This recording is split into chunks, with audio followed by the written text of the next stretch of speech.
বর্তমান সিনেমা প্রেমীদের জন্য মালায়ালাম ফিল্ম ইন্ডাস্ট্রি বা মলিউড নিয়ে এলো এক নতুন ধরনের সিনেমা। যদিও সুপারহিরো মুভি এর আগেও ইন্ডিয়াতে নির্মিত হয়েছে, কিন্তু এই প্রথম প্রকাশ্যে এলো সাউথের লেডি সুপারহিরো। মুভির নাম লোকাহ। এটি মালায়ালাম ভাষার সুপারহিরো, ফ্যান্টাসি ও থ্রিলার ধাঁচের সিনেমা। এর পরিচালক ডোমিনিক অরুণ এবং প্রযোজনা প্রতিষ্ঠান দুলকার সালমানের ওয়েফেরার ফিল্মস।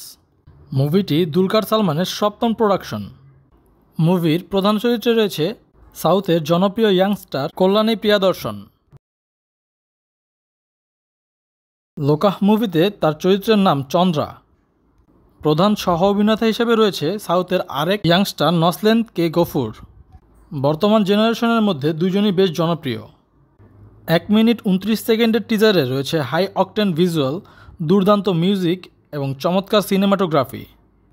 টিজারে কল্যাণী প্রিয়াদর্শন বেশ নজর কেড়েছেন।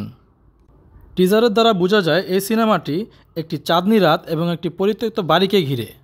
তবে বেশ বোঝা যাচ্ছিল সায়েন্স ফিকশনের পাশাপাশি রয়েছে পৌরাণিক লোককাহিনী। সবচেয়ে মজার ব্যাপার হলো মুভিতে ক্যামিও দিবেন মালায়ালাম সুপারস্টার দুলকার সালমান এবং তভিনো থমাস। মুভিটি আগামী 15ই আগস্ট 2025-এ ইন্ডিয়াতে রিলিজ হতে যাচ্ছে। এই ভিডিও সম্পর্কে আপনার মতামত কমেন্টে জানান। নতুন এই চ্যানেলটিকে সাবস্ক্রাইব করে সঙ্গে থাকুন। আর টিজার না দেখে থাকলে লোকাহ চ্যাপ্টার 1 চন্দ্রা শিরোনামে টিজারটি দেখে আসুন।